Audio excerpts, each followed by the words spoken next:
আমি বলছি যে কন্টেন্টটা দিয়েছে আর যে কন্টেন্ট ছেড়েছে সে বেশি অন্যায় করেছে। আমি চাইবো যে ভিডিওটা ডিলিট করুন। প্রত্যেকটা মানুষের পরিবার আছে, পরিজন আছে, তার আত্মস্বজন আছে, সবাই কি করে দেয়।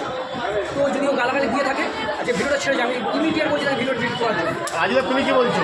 আমি মানে খুবই দুঃখ পেয়েছি যারা আমার কন্টেন্ট করে আমার সাথে যেটুক করে আজকে শুভও কিন্তু আমার এখানে এসে অনেক কিছু করে, কিন্তু আমি চাই না আমার বাবা মা বৃদ্ধ বাবা মাটাকে কেউ তারা কি অন্যায় করেছে। দুজন এটা খুব ভুল করেছে। কালকে সকালে আমি যাবো ডিজনের সঙ্গে আমার আমি তোমাদের প্রতি দায়িত্ব দিলাম, এর প্রতিবাদ তোমরা করো। আমার মা বাবা মানে তোমারও একটা গুরুজন, তোমাদেরও গুরুজন, কতটা ভিন্ননীয়ভাবে কথাগুলো বলেছে আমি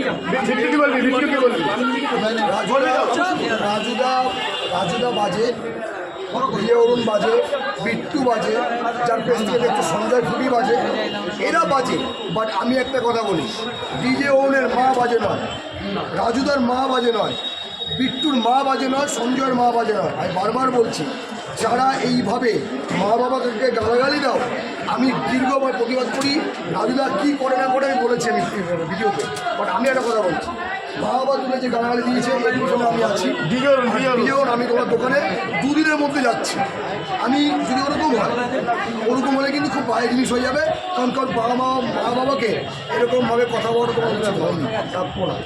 আমি পারলাম না নিতে এটা। বিট্টু এই কথা বা রাজুদার কথা শুভের কথা শুনেছে, আমিও বলছি দুজন যেটা করেছে খুব বাজে কাজ করেছে। তো এইটা নিয়ে প্রতিবাদ আমিও বিট্টুর সঙ্গে আছি, আমি প্রতিবাদ করবো। আর দোকানে দাঁড়িয়ে প্রতিবাদ হবে না। মা তুলে কেন গালি দিলে ভাই? মা কি দোষ করেছে? আমিও রাজি দোকানে গালি দিচ্ছি, মা বাবা তুলে গালি দিবি। শুভ গালি দেয়নি, বিট্টু মা বাবা তুলে গালি দেয়নি। মা বাবা তুলে মানে কিসের